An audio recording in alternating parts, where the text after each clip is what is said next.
Video number 2. Your body talks. It has all the answers that you're aching to know. And if you're aching, that means you're not listening to the answers. You're listening to conclusions, illusions, fantasies, and stories that you've made up. Other people's belief systems, things that you have been told that you're buying into, but they don't fit your energetic frequency.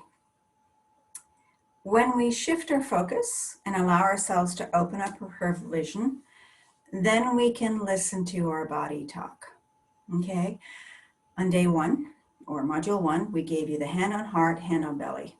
Okay, and I'm going to stand here like this so you can see my side portion here. And by doing this, I relax and drop into my brain. If I look straight up, I relax even more and allow myself to go into my brain. For some people, they like to listen to their body talk with their eyes closed, and they go inwards. That's perfectly fine. Eyes open or eyes closed, as long as you're tuning in, it's perfect. Now, for fun, because today is a play day, I want you to just get into your body. Feel the balls of your feet on the carpet. Allow your knees to bend a little bit and sway forward. Just see what it feels like to force yourself to sway forward. Cool. Now, up to center, sway backwards. See what that feels like. Very interesting. Now we're going to do something different. You're going to talk to your sentient host and say, hey, body, I love you. I really appreciate all the years that you have spent with me. And I would like to learn to listen to you again. I would like to hear what you're telling me.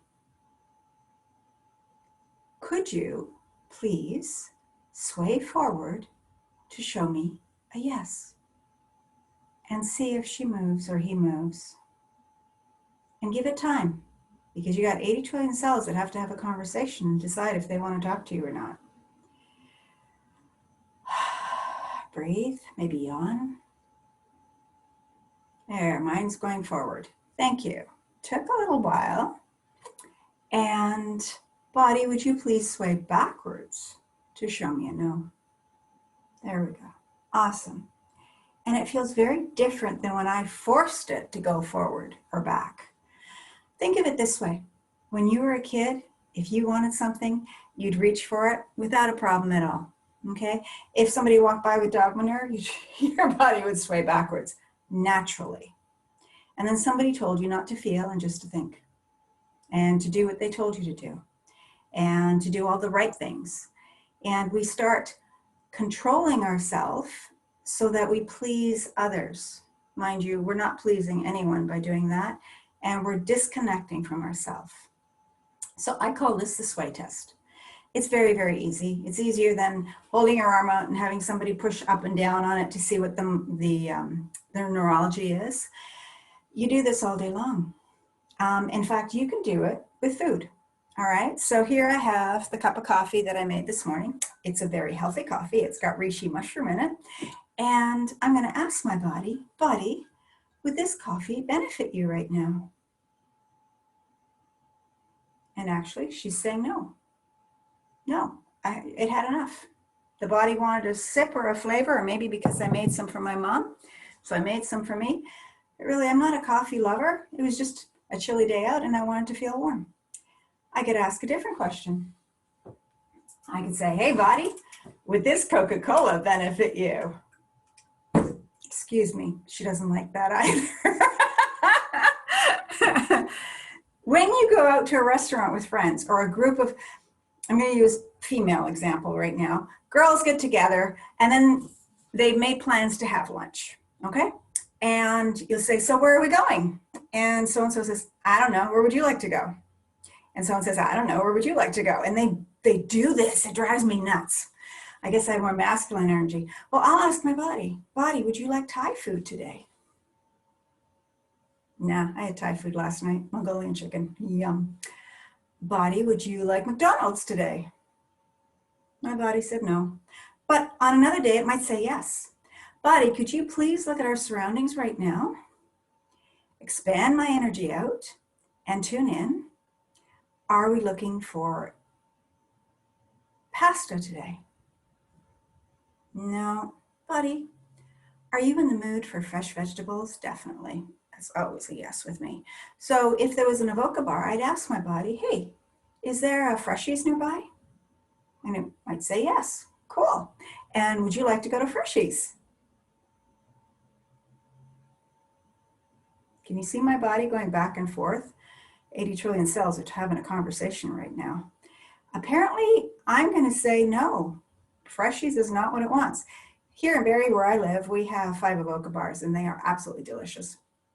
And it's all salads and fruits and nuts and veggies and all kinds of stuff. So, body, are you in the mood for Avoca bar today? Would that benefit you? Yes. Okay, I know what I'm having for lunch.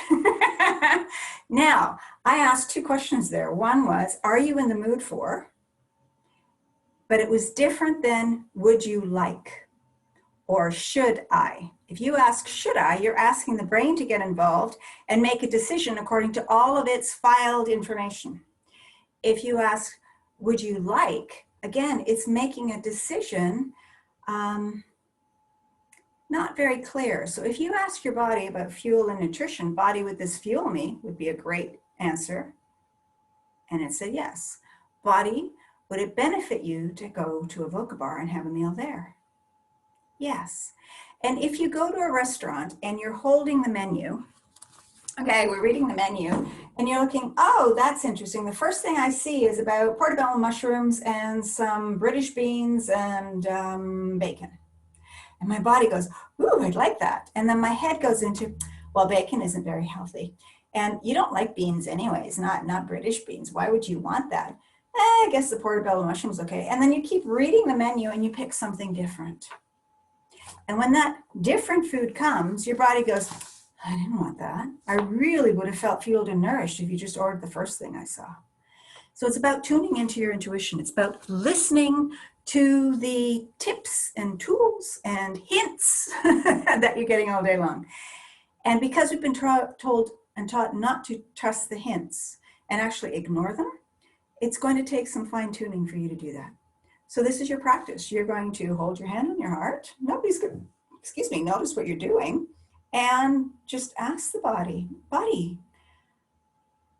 are you thirsty right now? Well, apparently mine isn't because I had the coffee, but let's look at something else here. I think in this cup here is some water. So body, would this water benefit you right now? Now, isn't that interesting? Is that a different question than are you thirsty? So water would benefit me. So I'll have a sip, thank you. And body, do you require more water right now? Apparently so. I'll have another sip. This time I'll savor it and actually hold on to it and not try to rush through the video.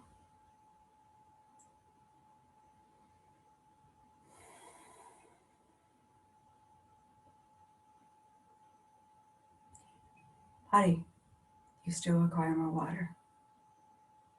No, 2 sips was all I needed. I didn't have to guzzle it. I didn't have to drink fast.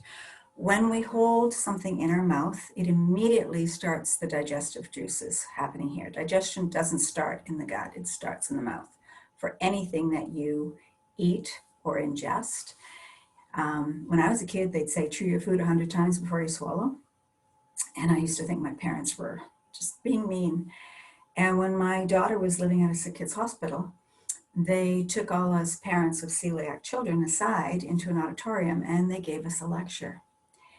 And the lecture was, everybody got a pretzel, okay, a gluten-free pretzel, which was really novel back then. And they said, put this salty item in your mouth and chew 100 times. Well, by the time we got to 25 or 50, it was turning to sludge in the mouth, but it was turning sweet.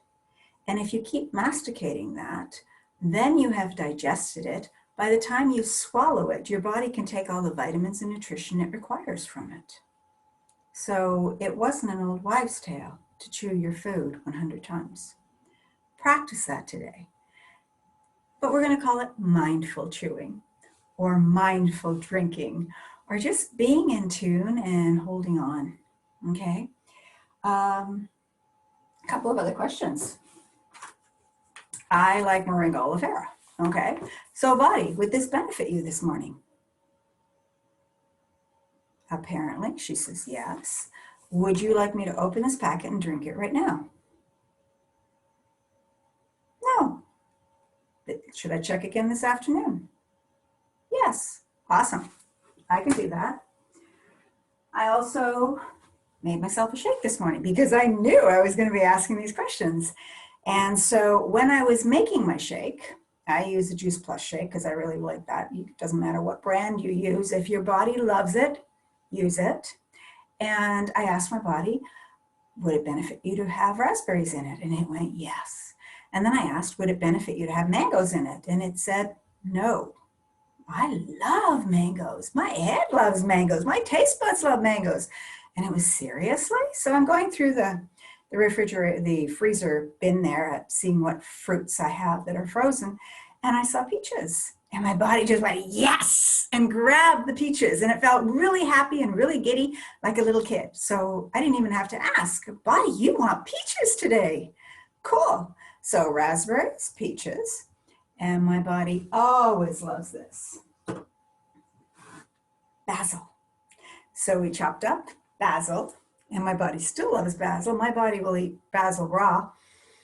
I love to breathe basil. I have basil essential oils all over the house. For me, basil busts any sadness or depression that I may have, and it keeps me up here.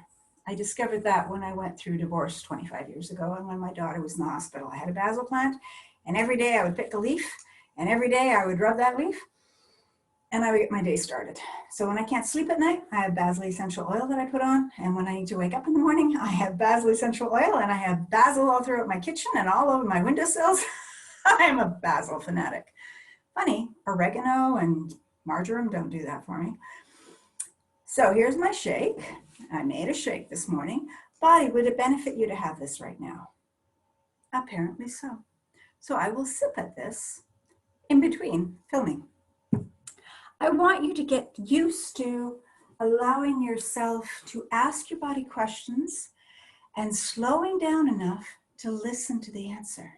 Because our mind loves to race. It's on a hamster wheel. It just goes round and round and round and round and round and round, playing the same old story over and over and over, playing the same old negative thoughts, playing the same old trauma and dramas and everything, like a tape recording on a loop that never stops. The way to stop that is to put your hand on your heart, your hand on your belly. Take those big deep breaths and pull in the energy from the quantum field. And then ask a question. Questions are very empowering if you ask the right questions. Never ask why. Why immediately puts you on the hamster wheel, going through the old filing cabinet looking for answers. Well, if you had the answers, you wouldn't have had to ask why. Never ask should. Should is shitting on yourself. Should only inspires guilt. Should only makes you feel like you haven't done enough, that you don't have enough time, and that everything that you are prioritizing has no value. Interesting word. I'd like to know where it even came from. How is another one that you may not want to ask?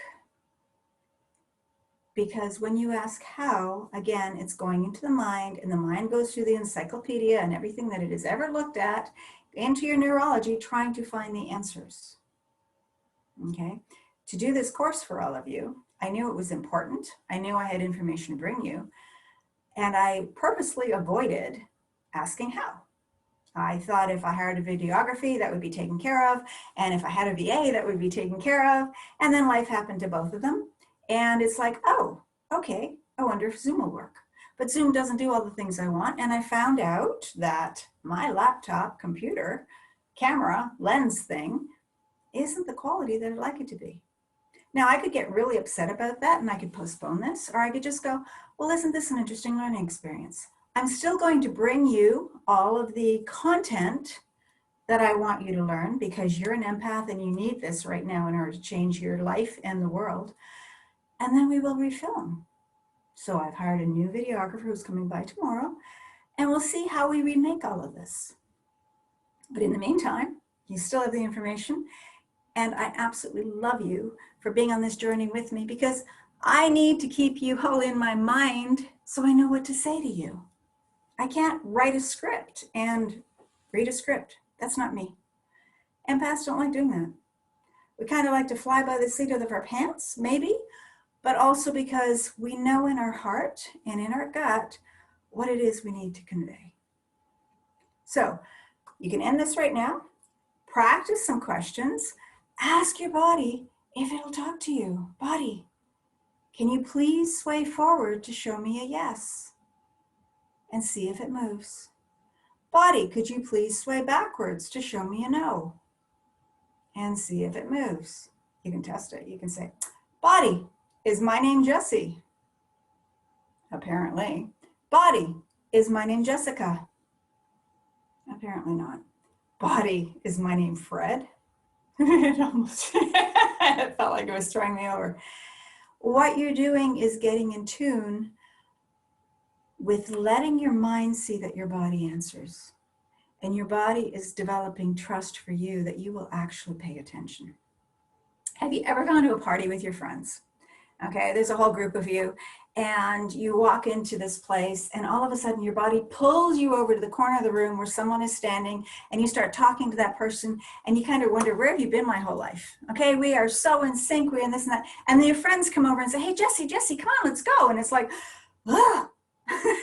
stay away, because this person has a higher vibration of energy, and I like being in that energy because it allows me to raise my vibration and be closer to who I really am. Now, we have friends for different occasions and different jobs. And when we were kids, we had camp friends, and we had school friends, and we had neighbors who were friends. And it wasn't that we were lying or anything. It's just that we all had different vibrational frequencies that we worked in. And this is about the soul's whole experience. So this is about you bringing your soul to here. Now, we're going to use the sway test to go through all those emotions that you had yesterday so we can find those triggers and clear them. But practice the sway for a few minutes and get really, really comfortable with listening to your body. All right? If you have any questions, post them in the chat below. Bye.